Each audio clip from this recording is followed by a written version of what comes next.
Hey everyone, welcome back to Corporate Decoder, the place where we decode the secrets hidden within corporate filings. And today we're diving into General Mills' latest report, which seems to be all about their debt and how they're managing it. Let's get straight to the meat of it. This filing is essentially a heads up about what is going on financially with General Mills Incorporated, or GICE as you might know it on the stock market.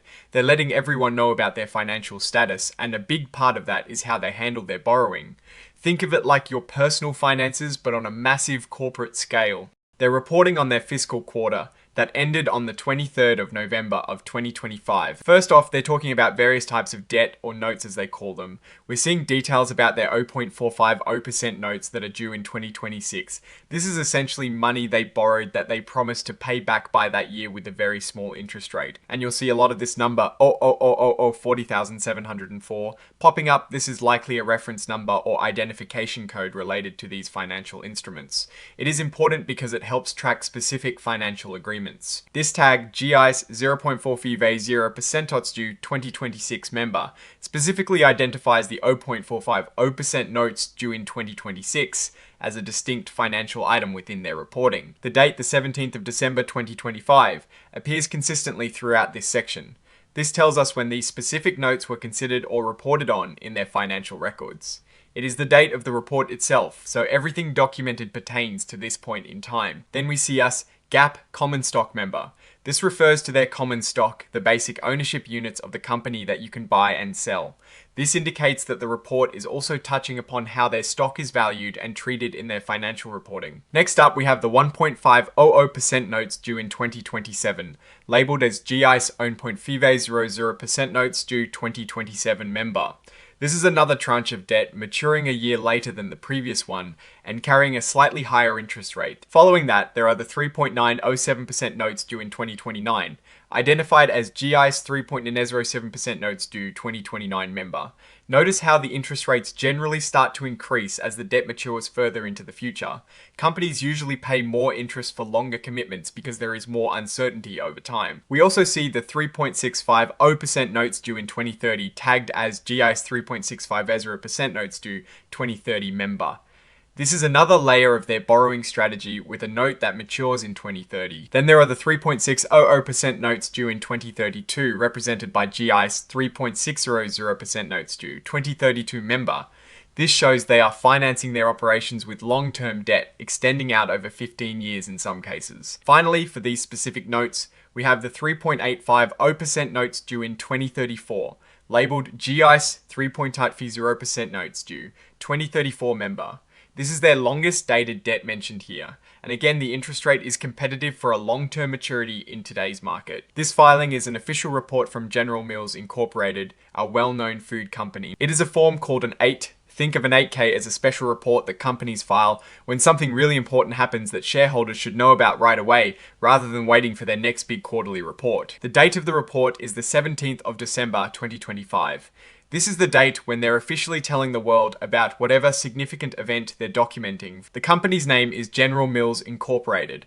This is the big G company, the one that makes all your favorite cereals and snacks. They are incorporated in Delaware. That is a common state for big companies to set up their legal base. This number, 001-01185, is their commission file number. It is like their official identification code with the Securities and Exchange Commission, or the SEC, the US government agency that oversees the stock market. And this 41-0274440 is their IRS employer identification number.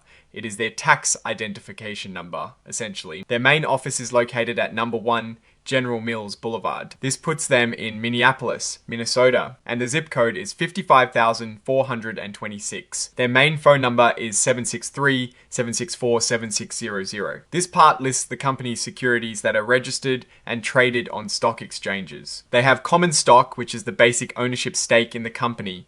It's trading under the symbol GICE on the New York Stock Exchange. Then we see their 0.450% notes due in 2026, trading as GICE 26 on the New York Stock Exchange. This is the debt we talked about earlier. Next are the 1.500% notes due in 2027 under the symbol GICE27. Then we have the 3.907% notes due in 2029 trading as GICE29. Their 3.650% notes due in 2030 are traded as GICE30A. The 3.600% notes due in 2032 are GICE32. And finally, the 3.850% notes due in 2034 trading as GICE34. All these notes are listed on the New York Stock Exchange, which is a major indicator of their financial stability and market presence. This section is about the company's financial results and condition. On the 17th of December 2025, General Mills Incorporated released a press announcement about their financial results for the quarter that ended on the 23rd of November.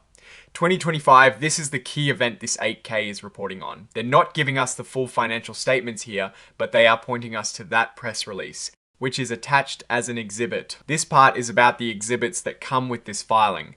Think of them as supporting documents. Exhibit 99 is the press release from General Mills Incorporated dated the 17th of December 2025.